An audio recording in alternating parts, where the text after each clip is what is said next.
Everybody, this looks like a microphone, but it isn't. I mean, it is, but it's a microphone for the recording. So we're going to have to speak up in the room so that we can hear each other. And I'm sure Malcolm is good at projecting, so he'll be heard. And anybody who's going to ask a question, for the sake of the people who are online, because we're live streaming this event, I'm going to ask that you wait for me to bring you a microphone. So I'm Steph Bertolzi. I'm the Dean of the School of Public Health, and it's my great pleasure and great honor to be hosting the last of the Dean Speaker Series and for it of this year, and for it to be Malcolm Potts, who is doing this event.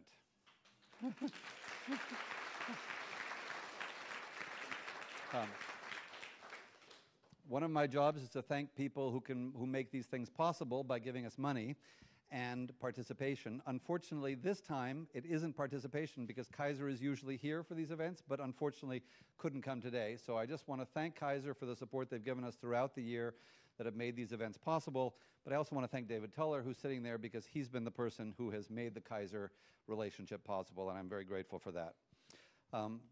I have an apology to any of you who came to our last event and didn't receive notice of the cancellation and showed up at the event, some of you from far away, only to learn at the door that it wasn't going to happen. And I am really sorry about that. It was a series of snafus, and I apologize for anybody that was affected. If you know of people who were, please convey that to them as well. Mike Merson was the speaker. Unfortunately, the National Academy of Medicine a report that he was going to present to us got delayed, and they wouldn't let him talk about it. So he and Leah Fernald, who were going to do it, didn't feel comfortable trying to pretend around the corners of something that they weren't allowed to talk about. Congratulations to our class of 2017 that is soon to graduate. We have some seats over here. There's another 4 seats here if anybody wants. The graduation for the school is on May 15th. Paul Farmer will be speaking. I'd encourage any of you who would like to come and hear him speak to go on the website, wherever it is, and buy a ticket and come. It'll be in the Greek. It should be a lot of fun. I'm also supposed to remind any graduating students and their families that there is still time to make the class gift, and that participation is really important, because even if it's a $5 gift, it is participation, and that helps me get money from people with deep pockets. The class gift is going to go to provide stipends to students who would otherwise not be able to afford their summer experiences. There's 4 seats over here. Come on over. We are also not just saying goodbye to our graduates. We're going to be saying goodbye to Malcolm Potts as a regular member of the faculty, because he will become emeritus as of July the 1st. And so we're celebrating with this talk also an extraordinary career. An extraordinary career long before he got to Berkeley 15 years ago. So Malcolm, I suspect most people here know who he is, otherwise you wouldn't be here. But I'll just tell you a little bit. It'd be really hard to overstate his impact on global reproductive health and health policy. He's an obstetrician, not still practicing, a reproductive scientist, a professor for more than 25 years.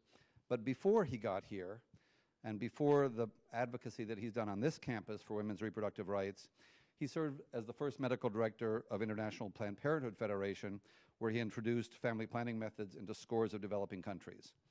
I first knew of Malcolm when he was CEO of the Family Health International, which was a very important player early on in the AIDS epidemic, and he had an awful lot to do with that. And I used to work with a health economist who worked for Malcolm at FHI. They did large studies of maternal mortality. They helped to start the Worldwide Safe Motherhood Initiative, and even though it doesn't mention it here, did an awful lot of the early work on HIV/AIDS in Africa. He was the first holder of the Fred Bixby Endowed Chair in Population and Family Planning here at the school, and he founded the Bixby Center for Population Health and Sustainability, which works to improve maternal health and addresses the impact of population on global public health and the environment. And he has been instrumental in the creation of the OASIS initiative, and I see some of his colleagues here as well from OASIS. And OASIS is a really interesting initiative that looks at the place in the world that is most food insecure, most vulnerable to climate change, and has the highest fertility, and that's the Sahel. And the initiative is working with adolescent girls It's looking at sustainable farming practices, it's looking at education, and it's looking at access to family planning. He's published 10 books and more than 300 papers, and he's going to tell us about the next 82 years. Malcolm.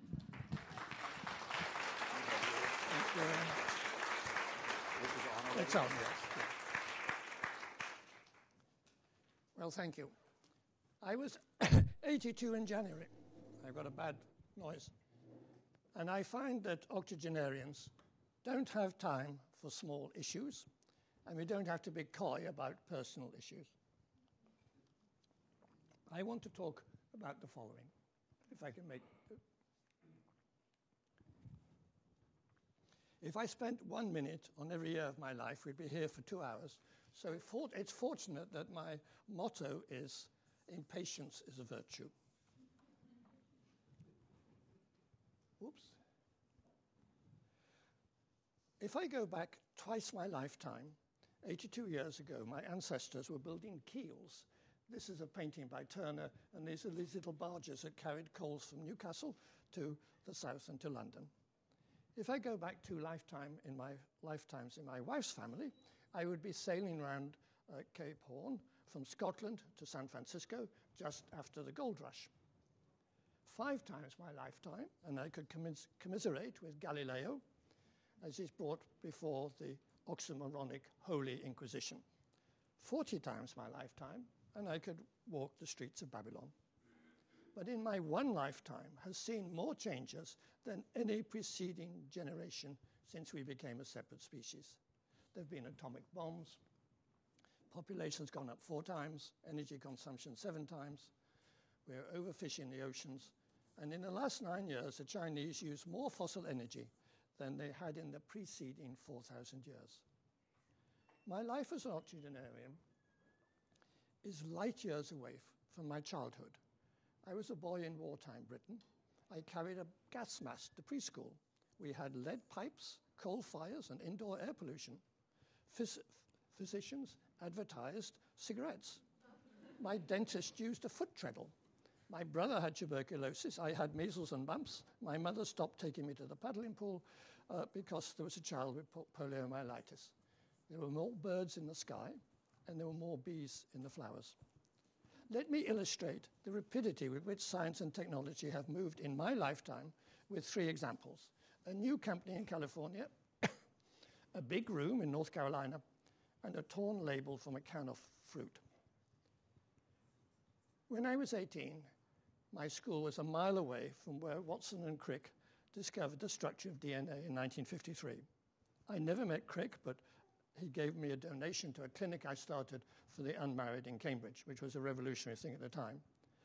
Understanding the structure of DNA seemed a beautiful discovery, but it was unthinkable that 64 years later, the FDA would license 23andMe to sell a personal genetic screening kit for $199. I mean, that was unthinkable. In fact, in 1953, we thought there were 24 chromosomes, not 23. One weekend in 1978, at the age of 43, I was surprised to become the president of CEO and Family Health International. If you want an opportunity in life, take over a bankrupt organization. And Family Health was bankrupt, but I left it with an endowment for $17 million. One of the things I inherited was an air-conditioned room, half as big, perhaps 2/3 the size of this one, filled with computer cabinets, with a fraction of the power of my cell phone. No one dreamt that 40 years later, 1/3 of the world's population would have access to the internet. Neither did anybody see the internet would be used to undermine the US election. This label from a tin of yellow cling peaches was made in San Francisco 98 years ago. It crossed the Atlantic by air, not on an aeroplane like Lindbergh, but in a 640-foot-long rigid airship, the R-34, filled with 2 million cubic feet of highly inflammable hydrogen. My father, aged 21, was on the sister ship, the R-33. It was a toss-up whether the R-33 or the R-34 would make the first ever flight of any machine across the Atlantic.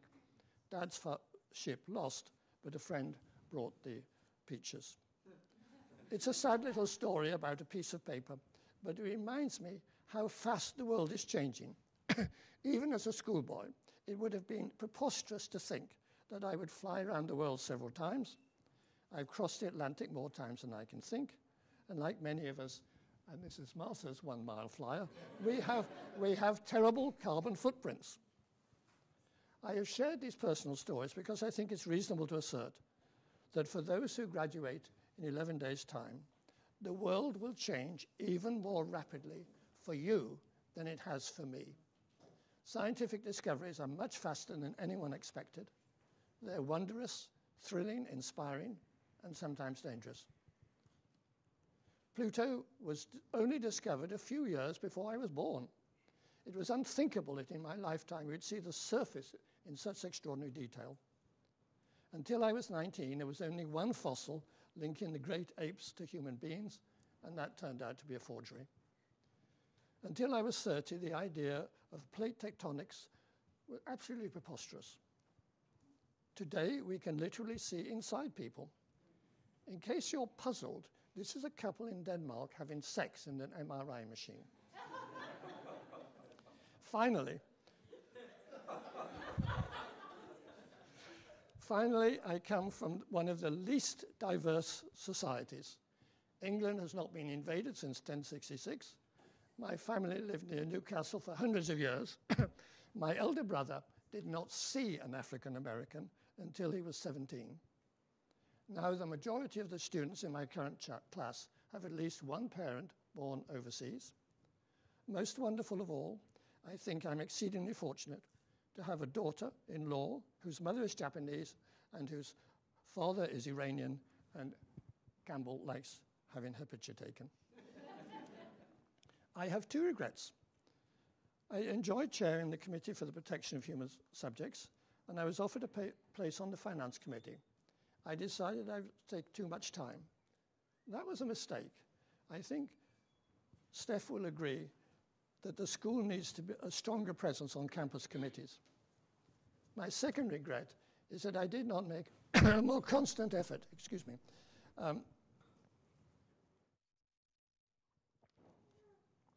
a more constant effort to team up with colleagues and build a core course around the basic truth and insights of Darwinian evolution. I'll come back to that shortly. Let me make a bold, but I think unassailable statement about the next 82 years.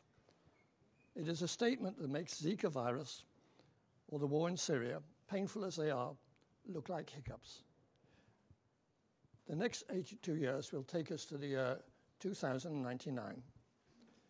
The students that I have the privilege of interacting today, I'm sorry, I should have moved on,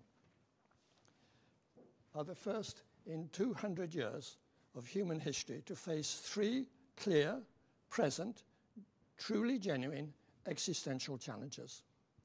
Will human activity cause irreversible damage to the biosphere?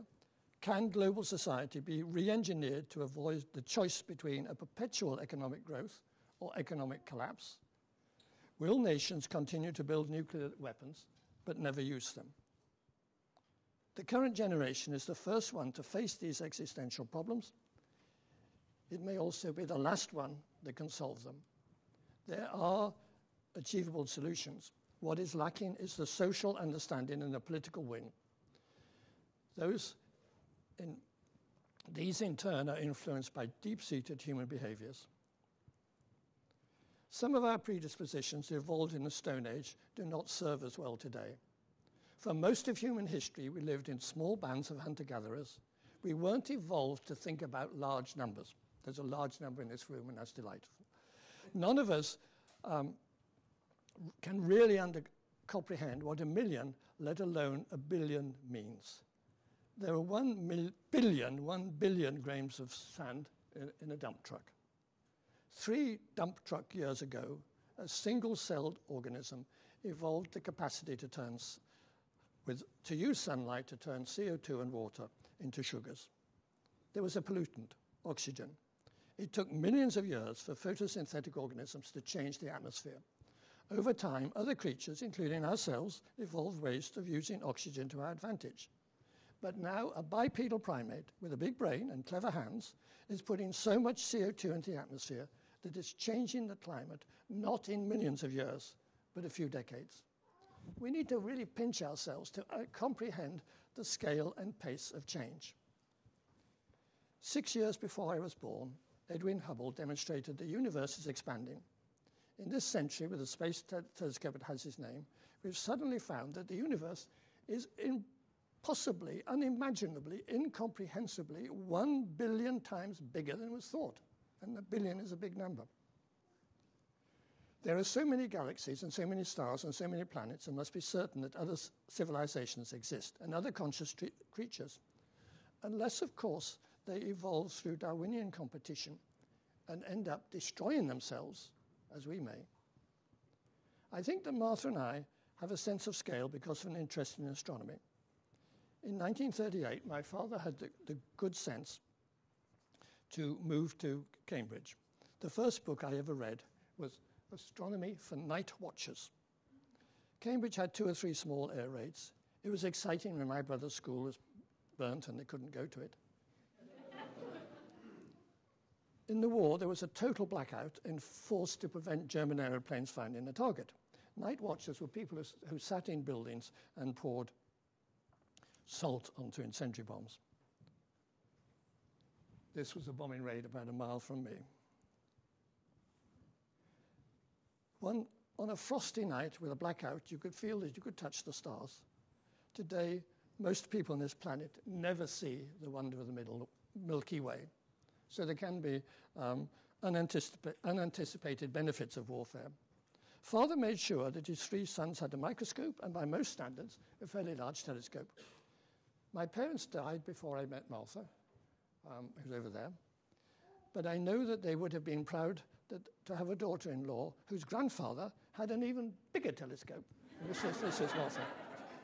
William Wallace Campbell was the director of the Lick Observatory near San Jose before he became president of UC and then president of the National Academy of Sciences. Most important of all, we need to understand exponential growth, emotionally as well as intellectually. Moore's law says that microchips double in capacity every 2 years.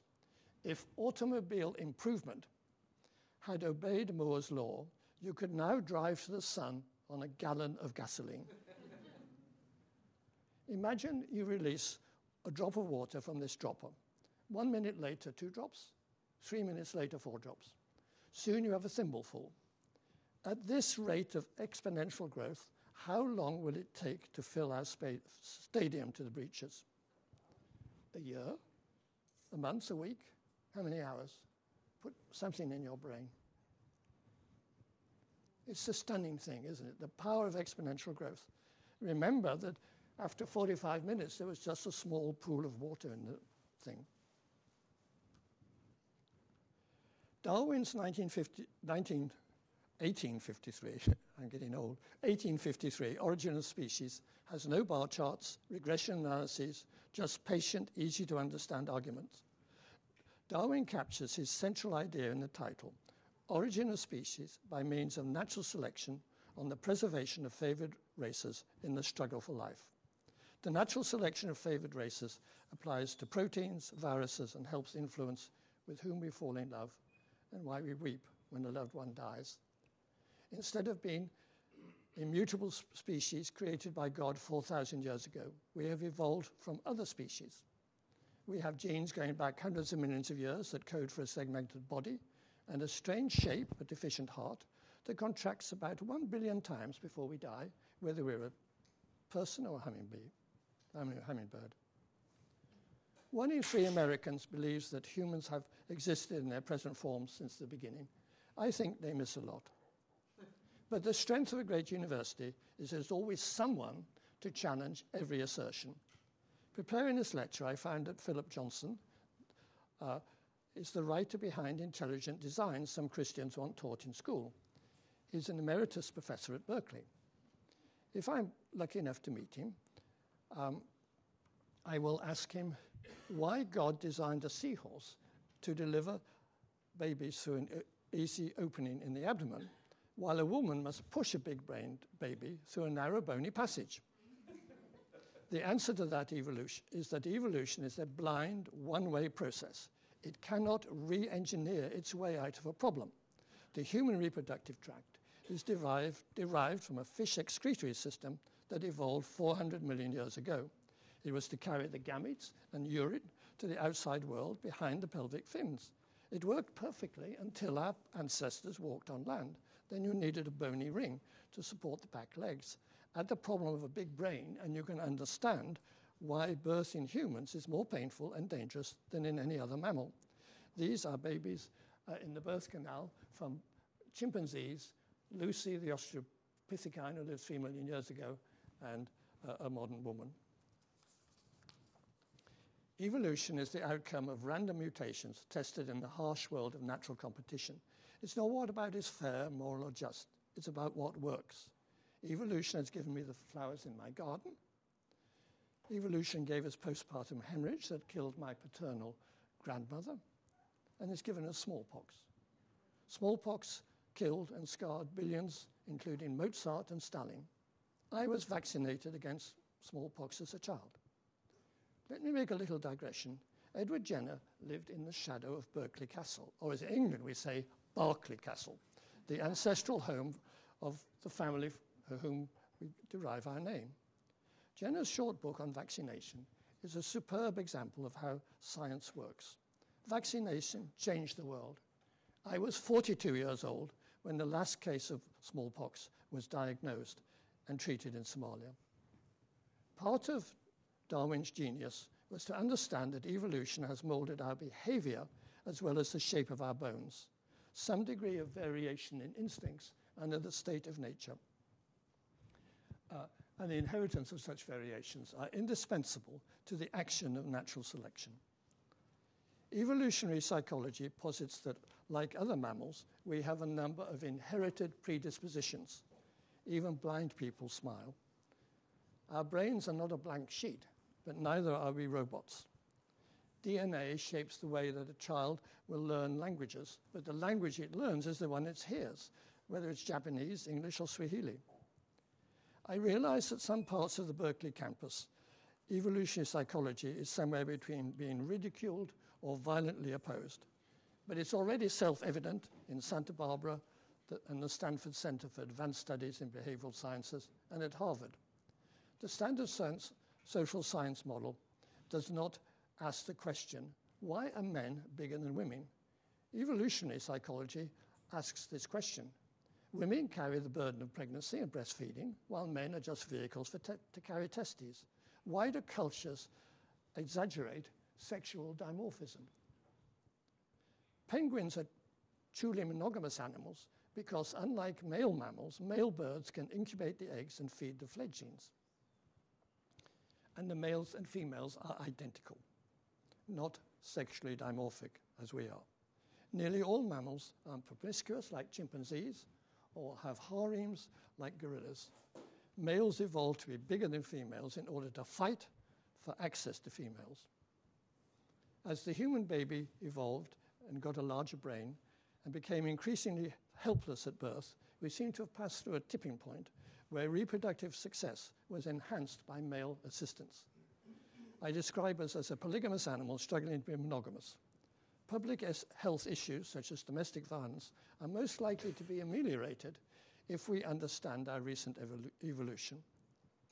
Science progresses when hypotheses are tested. I put my copies of Evolution and Human Behavior in the library.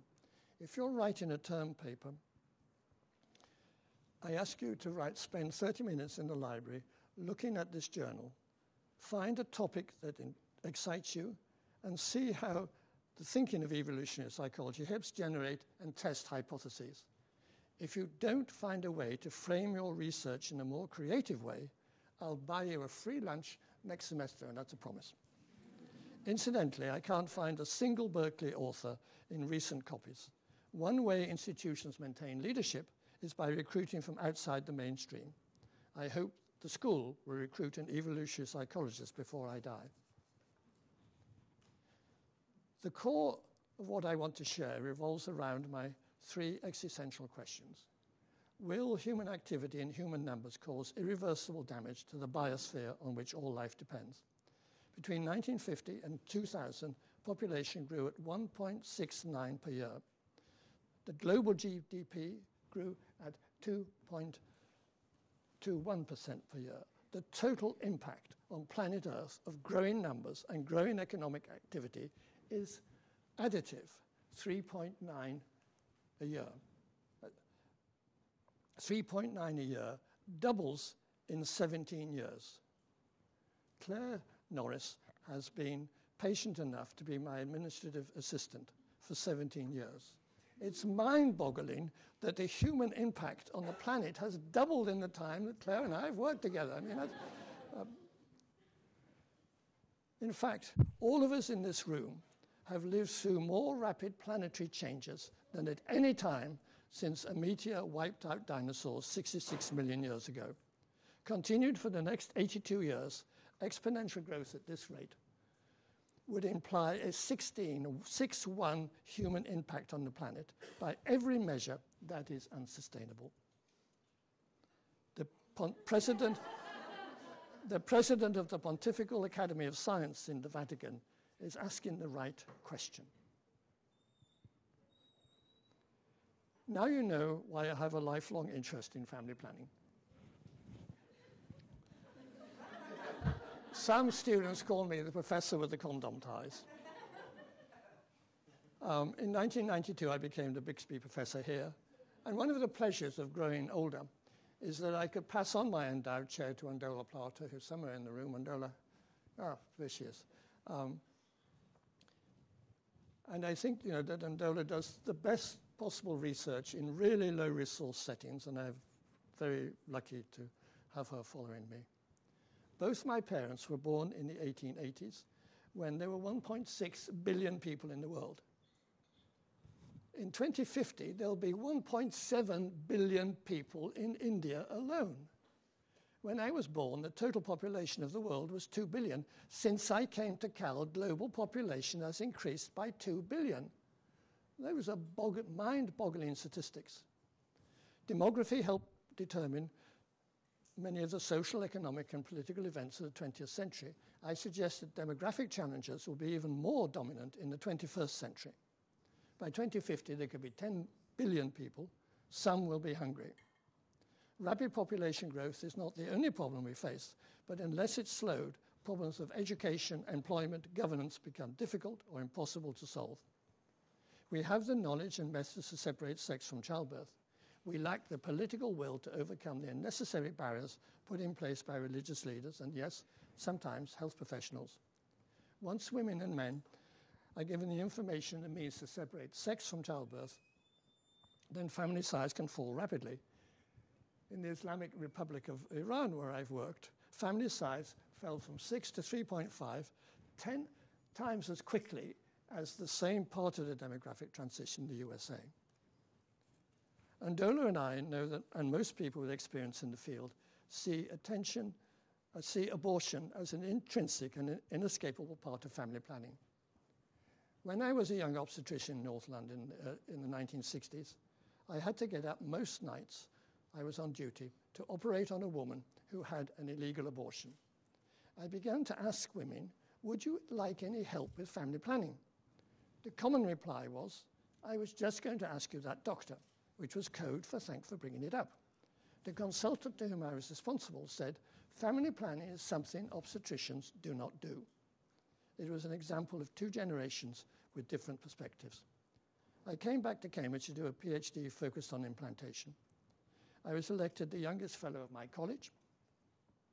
I had fantastic food, good wine, lovely environment, and a multidisciplinary group of people.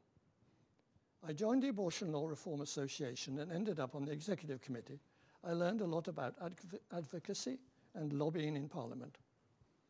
Opponents said that even legal abortion was dangerous.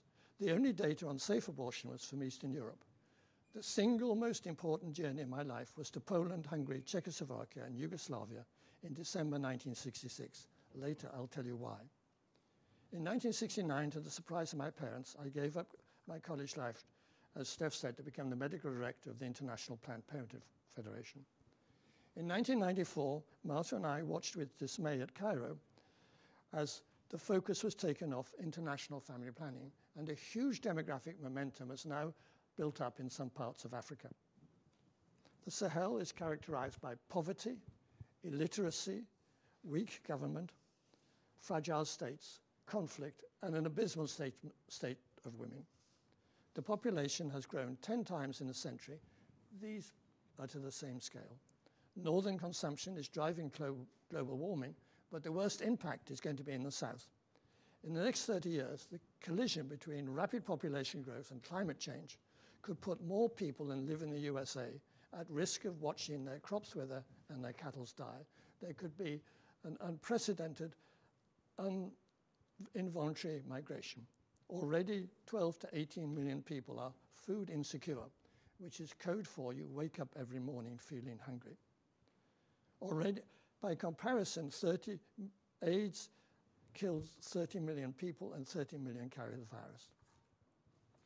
In Niger, the population is growing geometrically and the food supply arithmetically, something an English clergyman named Thomas Malthus worried about in 1798. But the Sahel is changing. I don't know how you get a camera in the car, but it's modern life. After 10 years of patient research, Daniel Perlman and his Nigerian colleagues now have several thousand girls completing secondary school, and the age of marriage is rising. It's gone up from under 15 to 17 and a half, and in adolescence, I think that's a huge achievement. I hope you recognize Malala, who asked 2 of our Nigerian girls who are in secondary school to stand beside her when she received the Nobel Prize in Oslo. The Oasis Initiative has a new center of excellence in Niamey University, and Dr. Nunu, who's just completed his PhD in Geneva, is the first director of that center. So welcome to Nunu.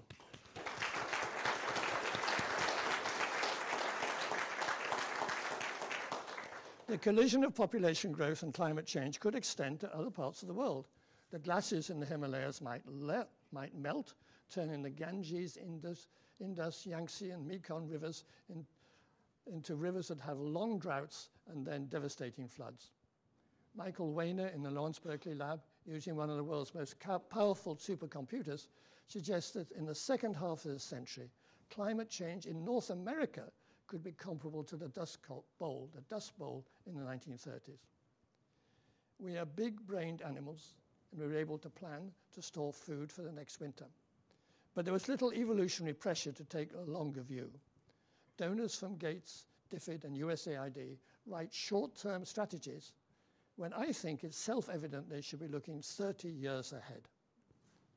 Can global society be re-engineered to involve the current choice of perpetual economic growth or economic collapse?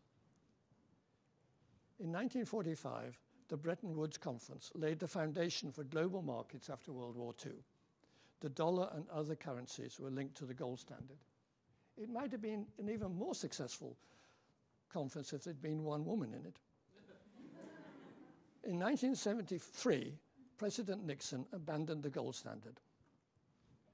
Fiat lux, the biblical phrase, let there be light, is Berkeley's motto, and in our case, it refers to the creation of knowledge. In economics, fiat money is let it become. It's a technical term for paper money established by government mandate. Ultimately, paper money has no more intrinsic value than the value of the paper it's printed on. The problem is that the only way the Federal Reserve can go on creating fiat money is by assuming exponential growth on a debt-based money. From 1970 to 2008, the US debt grew in a perfectly exponential curve until the housing bubble. It is certain as death that exponential growth always ends painfully. The Trump tax cuts assume a 4.5% annual growth in GDP. That's doubling in 15 years. The US debt is now 104% of our GDP. The Trump's tax plan assumes that the economy will be 4 times as big in 2047 in order to repay the debt. That's just a little bit unlikely. For 50 years, energy use and growth has been tracking in lockstep with the GDP. With the exceptions of parts of Saudi Arabia, most of the easy oil has already been extracted. Fracking, or turning the Canadian tar sands into gasoline, uses a great deal of energy. So the yellow is the surplus energy to society. The red is what it costs to raise the oil. It's gone from 1% to 25%, and now we're at a much higher level.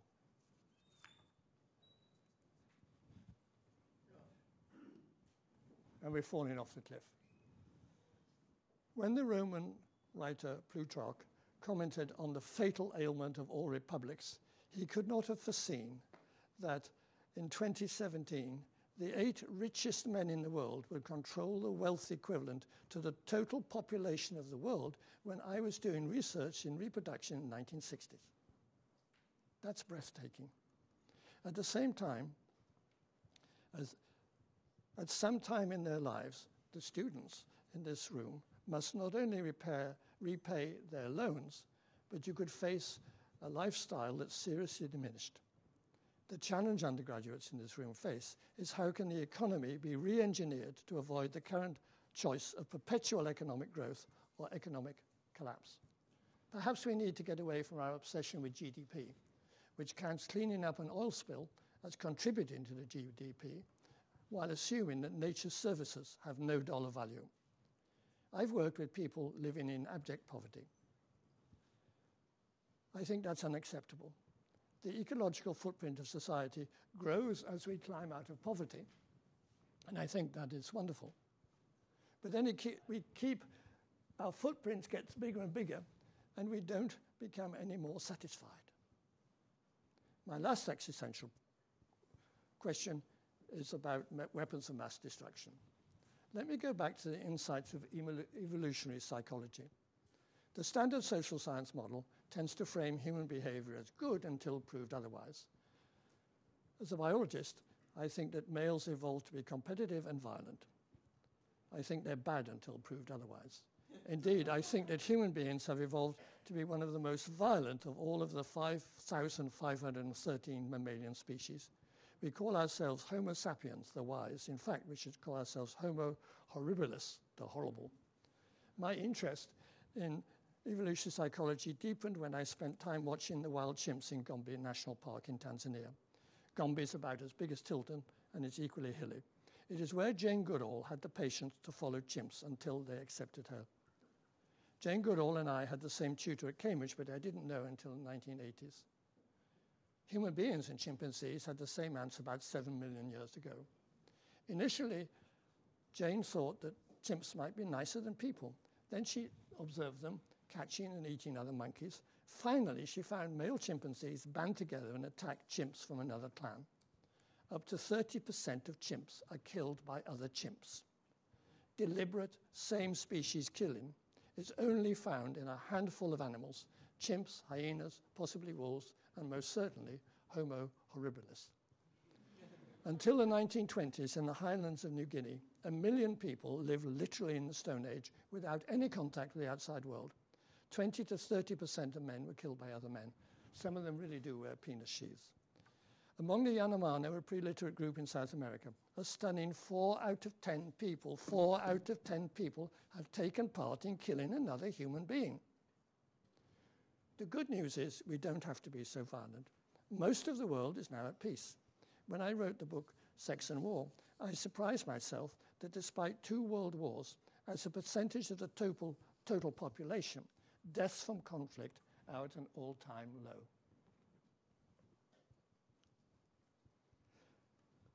World War II ended in 1945.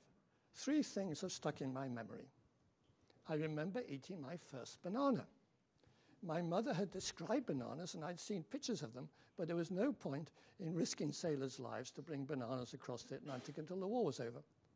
Secondly, even as a 10-year-old, you couldn't escape seeing the pictures of the mass graves from Belgium, from Belsen, the concentration camp that the British liberated in April. Third, I certainly remember July the 8th, when the newspaper headlines were about a new and powerful bomb dropped on Hiroshima. Perhaps the woman in the summer dress, where the pattern was burnt into her skin by the bomb, was upsetting. But in 1945, very few people questioned dropping the weapon. In retrospect, the UK set a horrible precedent when it followed the US and Russia in having its own bomb. We did that in 1952. There are now 16,300 atomic weapons spread across 9 countries, including North Korea, run by a child, and the US with an impulsive, ignorant president who tells lies and who knows less about the real world than everybody in this room. Every individual in this room knows more than Donald Trump. America exploded its first hydrogen bomb in 1952, and Berkeley was involved in a lot of atomic physics. And there's much to be proud of in some of that. And I think developing the bomb in the Second World War was under fear of attack was understandable. According to the US Threat Defense Reduction Agency, the risks of extremists stealing a nuclear weapon and smuggling it on a fishing boat into somewhere like San Francisco is more likely than a rocket or airplane attack. In 5 years' time, North Korea could have an intercontinental ballistic missile hit San Francisco. Or today, President Kim could detonate an atomic bomb hundreds of miles above the Earth, resulting in an electromagnetic pulse that would stop the internet, halt global financial transactions, ground all aircraft, assuming they could find their way home without a GPS.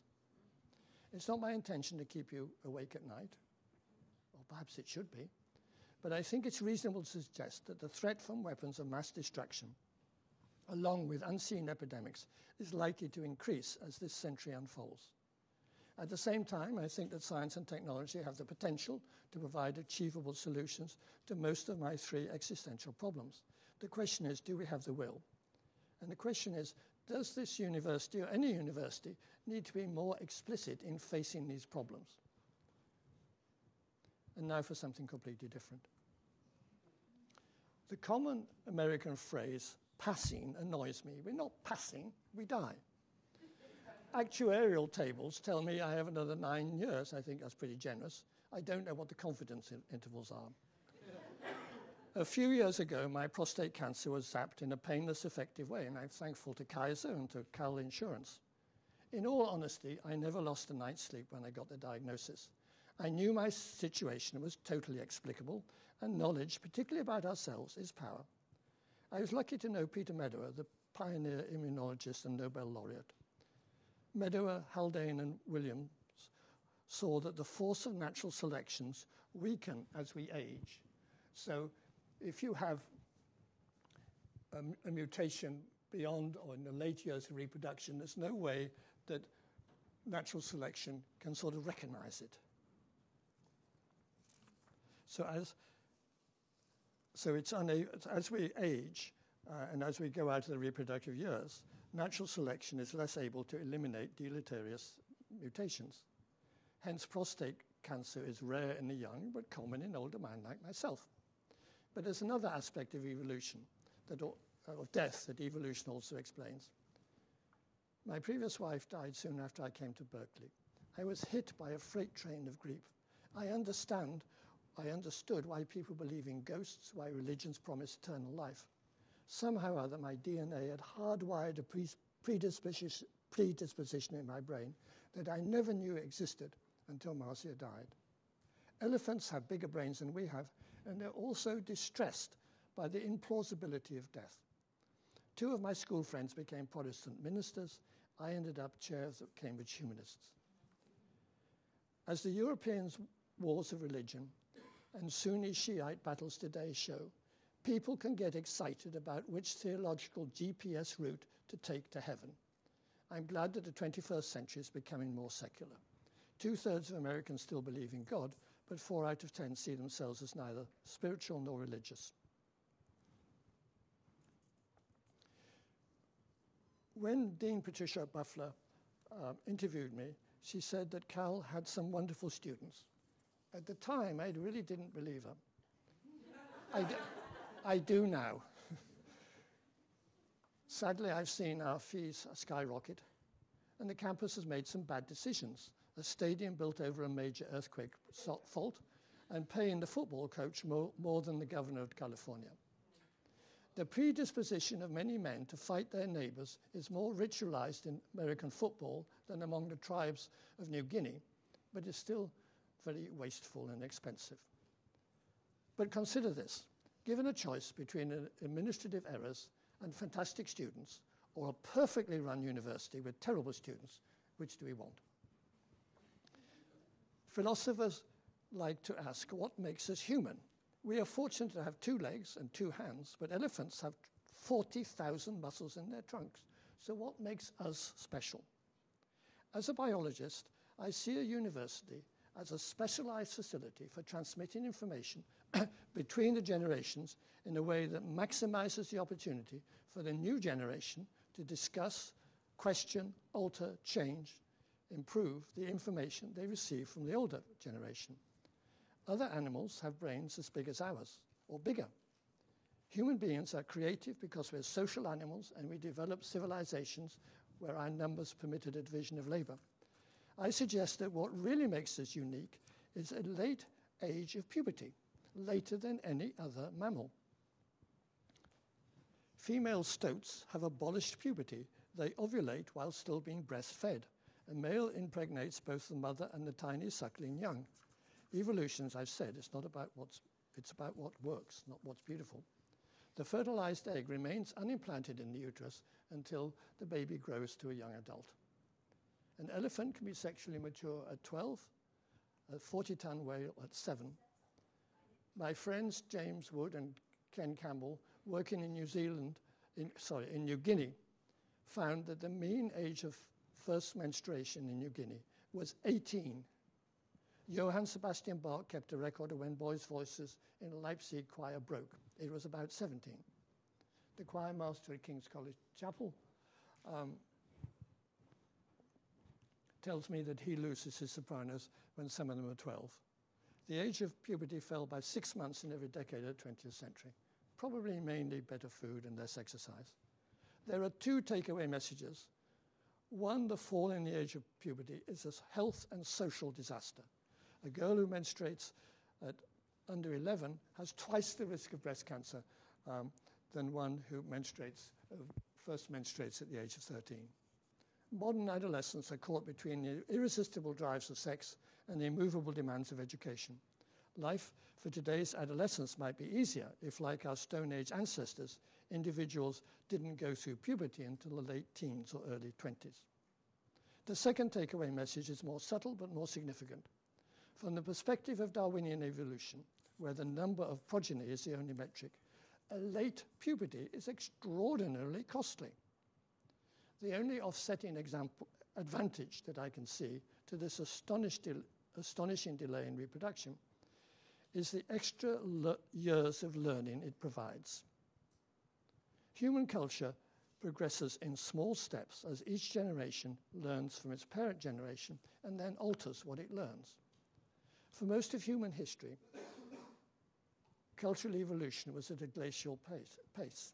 Our ancestors made the same flint axe for tens of thousands of years. Eventually, some Paleolithic Mark Zuckerberg, sitting at the back of his cave, came up with a better design. By a variety of measures, human beings are most creative in the age brackets 25 to 45. Looking back on my own life, I hope I can still do useful things if my voice doesn't give up. But I have to admit that I was more creative 50 years ago. I was 31 when I published the first ever electron microscope pictures of a mammalian blastocyst, the trophoblast, the placenta is at the top, the maternal endometrium at the bottom, and they look as if they're absolutely engaged. It was a remarkable discovery. As far as I know, nobody's been able to repeat the rather tiresome process I had to develop to find those blastocysts. When I was 35, I published my most consequential paper. It was half a page in the Lancet. It took an afternoon to write. Innovation often depends on a willingness to break rules. so I didn't tell the editor that my co-author, Harvey Carman, faced prosecution for practicing medicine without a license. As an illegal abortionist, Harvey had to avoid unacceptable pain when operating without an anesthetic. He used a plastic syringe and a cannula, not much bigger than a drinking straw, with two clever little openings to break up the tissue. Earlier, I mentioned my visit to Yugoslavia in 1966. There I met Dr. Beric, who did outpatient vacuum aspiration abortion under a local anesthetic using an electric pump. I performed 3 or 4 operations. I had been taught to evacuate the uterus under a general anesthetic. When I told Western gynecologists about my operations on conscious women, they said it was impossible. I even stopped believing I'd even done those operations. And then when I met Harvey, I saw immediately the potential of his manual vacuum aspiration device. Harvey and I made a decision not to patent it or profit from it. Ray Ravenholt, the charismatic and effective leader of USAID's family planning, contracted with the Patel Institute to prepare the device for mass production. Simplifying anything is easy, is difficult, as Mark Twain recognizes. Without Harvey, I think MVA might not have been invented because we thought it was impossible. I didn't expect MVA to be used 45 years later, but it's still used, I think, in UCSF today. Last year, DKT sold 100,000 MVA kits. There are 100,000 hairs on your head. Each MVA kit probably is used 20 times. Perhaps there were 2 million safe abortions last year with this device. When I was 65, misoprostol came off patent. It's a wonder drug that controls postpartum hemorrhage, completes an unsafe abortion, and induces a safe abortion. Martha and I began to work on making misoprostol available. But other than deciding to do it, the creative work of getting misoprostol into many countries was driven by Andola, by Alicia Graves, by Anke Hemelin, and several people in this room. None of us foresaw that 17 years ago that misoprostol might also become a lifeline for American women trying to escape Trump's war against safe abortion. I began my academic career at Cambridge, and now I'm ending it at Berkeley. Since I came to Berkeley, I've interacted with 20,000 undergraduates in PH 116, the Health and Medical Apprenticeship Program, which I think some of you in this room have been in. Here's the class in the spring of 2015. There were 500 students, and there were 200 on the waiting list. The empty seats are the undergrad volunteers who spend at least 5 hours a week making this class work. PH 116 is not a class where faculty transmit information to students that are expected to learn. It's where students ask what challenges and opportunities will they experience when they become health professionals. Len Dewell started this class in 1983. Over the decades, it evolved into a self-sustaining, financially self-sufficient course. In many ways, it was a pioneer example of what we now call vertical learning, where faculty, GSIs, and undergraduate teachers, scholars work as a team. I was so impressed with PH 116 that Federico Castillo from CNR and I launched what is now called A Sustainable World, Opportunities and Challenges. We were fortunate to receive support from the Center for Teaching and Learning. The evaluations were strong. Almost without exception, there are, in most universities, real experts on food, on biodiversity, on climate, on agriculture, you name it. And such experts will give an hour of their time to review the challenges and opportunities in that field. John Hart is here, and he does that in this course, and thank you, John. As in PH 116, students in a sustainable world discuss what they have heard from the expert and how that could impact their lives as professionals and as citizens in a rapidly changing world. I don't know if we can do it. We've got some video from the presentations. Today's undergraduates may belong to the Anthropocene, but I belong to the Neolithic when it comes to how students learn and use modern media and modern technology. A sustainable world is not my class. It belongs to the undergraduates. I want the undergraduates in this room and their friends to consider joining the 2-unit enhanced learning course we have in the fall so that they can become teacher scholars in the spring. Because if I can't get more teacher scholars, I can't make this course bigger. I hope to see the Sustainable World grow to several hundred students each semester. If thousands of students take and improve the class, then perhaps tomorrow's graduates will find innovative ways to restructure the economy, or become members of a Congress that would vote for a $1 a gallon gasoline tax. I told the students that after the war in England, when England was bankrupt, we still invested in the next generation. University was free for me, and we established a one-payers health service. Students in the Sustainable World calculated that a $1 tax on gasoline in America would provide free university education in this country, the Bernie Sanders dream. And that's very achievable. Look where the hell we are. Most of the countries in the world tax gasoline. That's also a good thing for our CO2 output. Currently, there's one PhD member of Congress. What if the UC system could inspire 10 PhDs to stand for Congress each year? That alone could be a political revolution.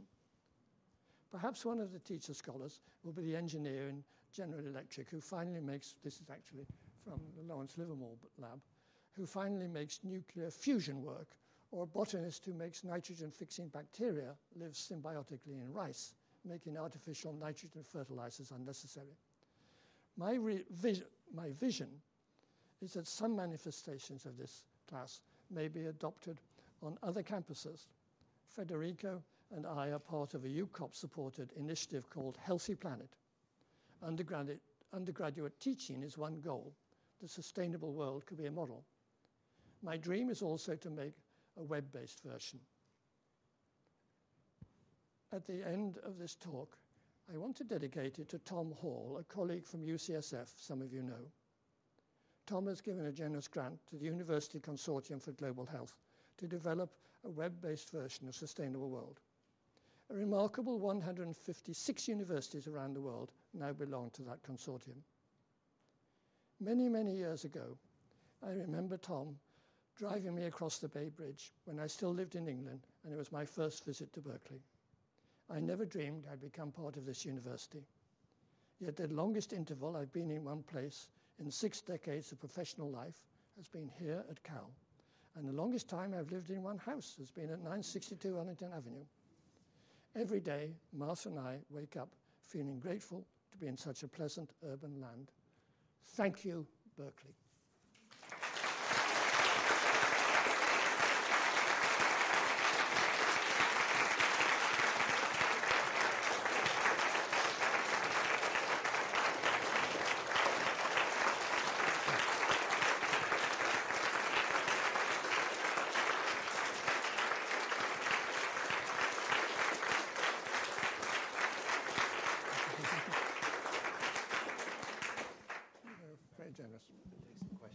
Yes, certainly. So we're open for questions, but I'm going to ask you to raise your hand so I can give you a microphone so that people online can hear us as well.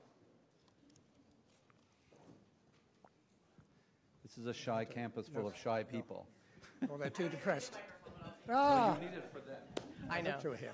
Malcolm, I came in a little bit late, and as I'm looking at your house, I confess I'm a peeping Tom because I drive by their house on my way home, and I see Malcolm up in his study writing. I know when you're writing. I'm so curious about social Darwinism, and so living as a not American in this country. Yeah. Should we? Are we dancing? Follow me over Oh, here. we're going this way. Fun. Because I don't know how to answer this question, but so as a not American living in this country, and sort of what you articulated, alluding to this notion of social Darwinism, and how do we acknowledge that when that is a belief of many people in this country in particular, and explains why this country is at the bottom of a lot of those. So how do you? It's a good question, and it's a difficult topic. I mean, I think that evolutionary psychology is a genuine, very exciting, blossoming part of science with lots and lots of different theories which get tested. And on the basic premise that we're not a totally blank sheet. And I think that makes total sense. And I think there are genetic differences between men and women. Men are more risk-taking. There was a very interesting study on the stock exchange. And you can measure testosterone by putting chewing gum in the mouth. And the young men who made most money on hedge funds had the highest testosterone levels. They also made the most mistakes. The people who made the best decisions about investing over the long term were women. There was a sex difference in investment, and that makes sense, and it's something we should recognize. So I think because some things get misused, but I also think that if we understand our evolution, we can begin to make a better diagnosis of some of the problems that face us. So Trump is just a horrible alpha chimpanzee. And I've seen alpha chimpanzees come and hit the females. They're nasty, smelly creatures, and so is Trump. But we don't have to be that way, but we need to make the right diagnosis. And I think the wishy-washy, standard social science thing doesn't work, and our core course has never been terribly successful. And I think we've talked about getting one together, Darlene, and we should still do it.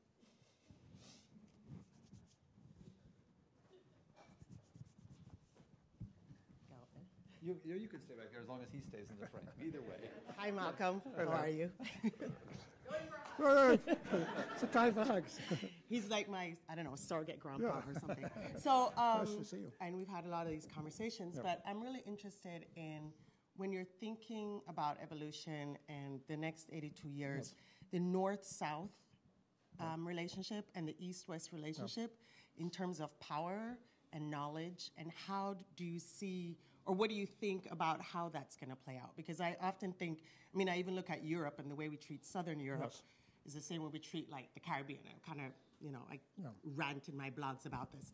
So I'm really interested in what you think about that from an evolutionary perspective. Well, just from a practical perspective, I think that, we see cell phones all over Africa and everywhere else in the world, and that's very important. And I think the spread of information is incredibly important, and that can become more and more rapid. And I think we should do everything to encourage that. It's why we just in a very tiny way would like to make our Sustainable World course in French, get into other places. And I think the other thing is simply to involve people in the solution of their problems. We're not going to solve the problems of Africa from outside. That's why we have NUHU. We're not going to do it from Berkeley. We want somebody that was born in a village and is skilled and is committed to solving problems in their country. And I think many of those people, those people exist, and our responsibility and our privilege is to try and support them to the maximum possible. Because there will be very serious north-south differences if we don't give women choices, and if we don't, Niger is not going anywhere unless we can slow the population growth. And that is difficult. But I'm thrilled by the way that we're keeping girls in secondary school. When I first went to those villages in Kaduna State, I thought this is impossible. These are young people wasting their time, and they've made it work. But now we have to bring it to scale, and that is difficult. And the donors don't have this long-term vision.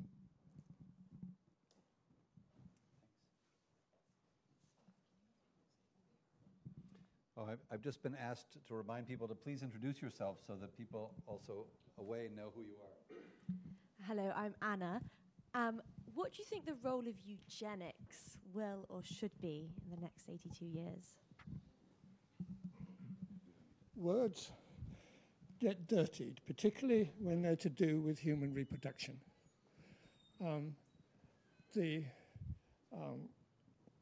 So eugenics is the Greek word for good birth. Everybody wants a good birth.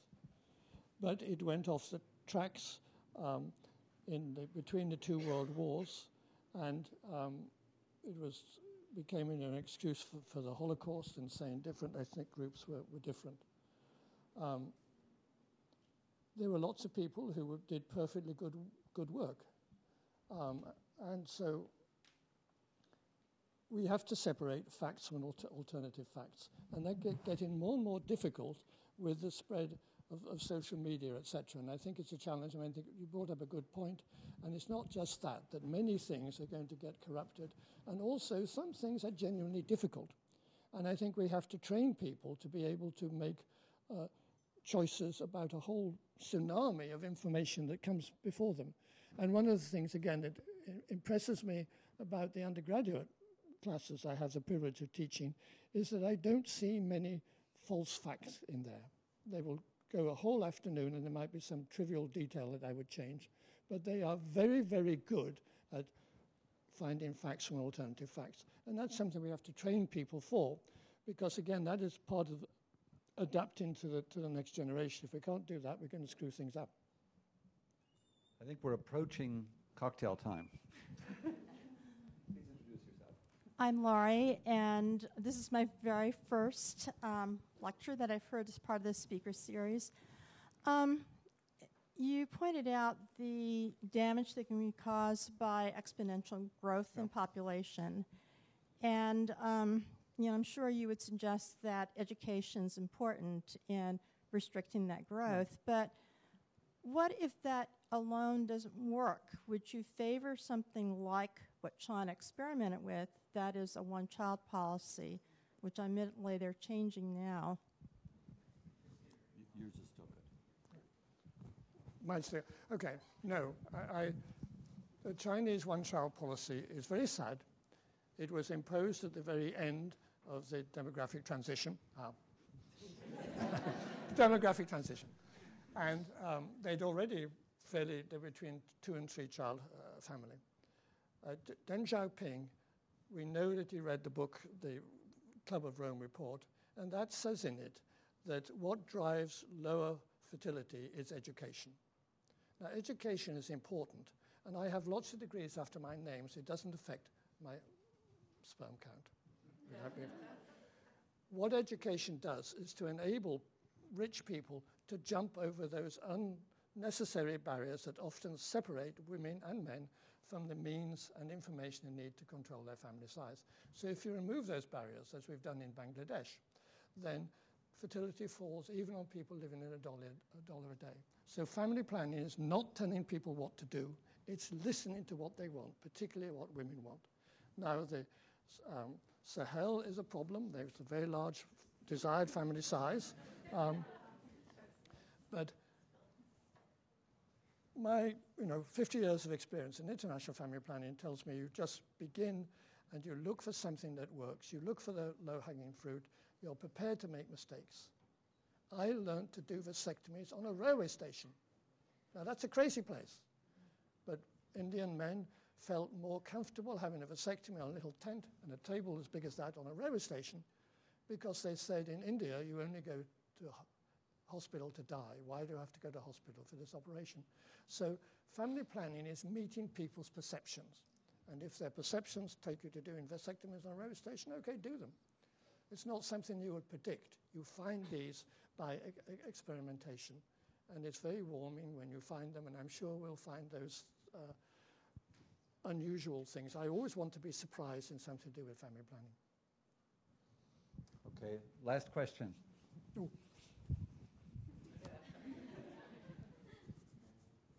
Hi, Malcolm. Hi. It's Sarah. I did my MPH here. Something that really struck me was that you showed productivity in terms of age. Yes. And I feel that living in an increasingly capitalistic society is making it really hard to focus on doing things because all I'm focusing on is paying back school loans, and it's much harder for people younger than me than even myself. Yeah. So what do you think of socialism, and how do you think it could help?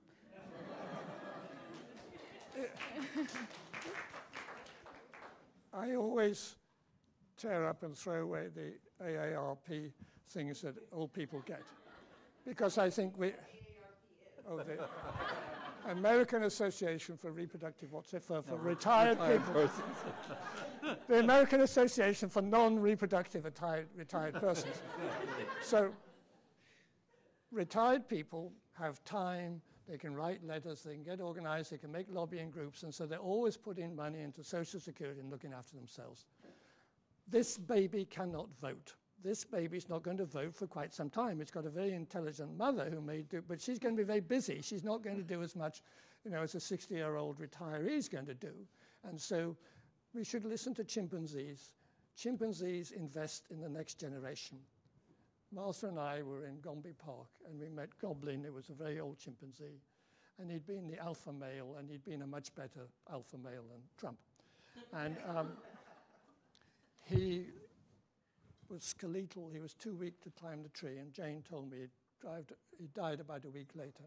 And it was very moving. Normally you don't look at chimps because they're offended, and they're very strong. You don't want to annoy them.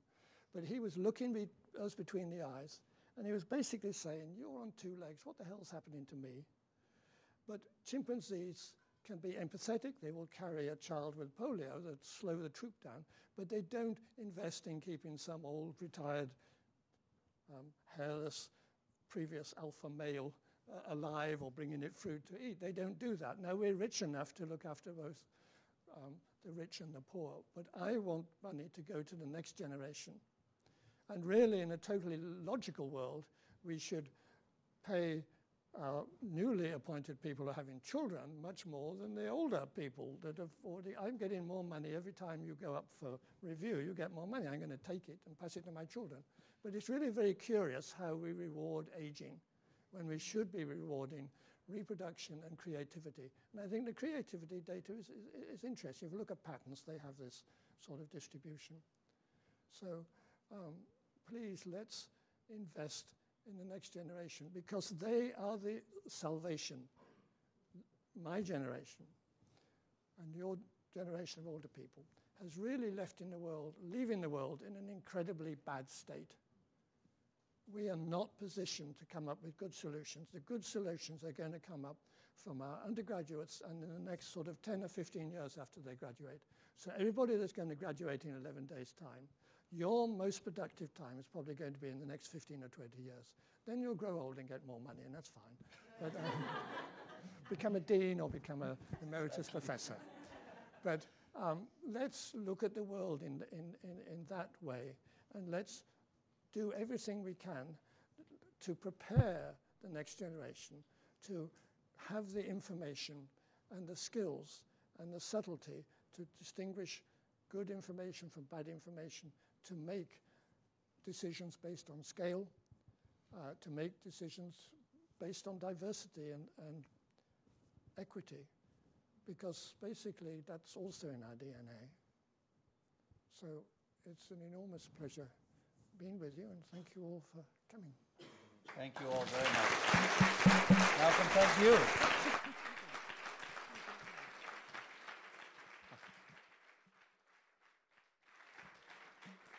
Outside we have light refreshments and some wine right in the atrium, not the atrium, but the lobby just outside here. It'll be an atrium in the new building.